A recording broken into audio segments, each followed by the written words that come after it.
పవిత్ర లక్ష్యాలకు కట్టుబడి ఉంటూ పార్టీ సభ్యునిగా క్రమశిక్షణతో ప్రజాసేవా భావంతో మనస వాచ కర్మేణ నిరంతరం పాటుపడుతూ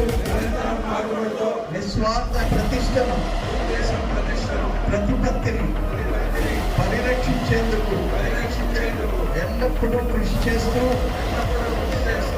పార్టీ మరియు ప్రజలు నాపై ఉంచిన విశ్వాసాన్ని వమ్ము చేయకుండా నిత్య చైతన్యంతో పార్టీకి ఉజ్వల భవిష్యత్తు కల్పించేందుకై నా వంతు కర్తవ్యాన్ని విధులను బాధ్యతాయుతంగా నిర్వర్తించగలనని ప్రమాణం చేస్తున్నాను.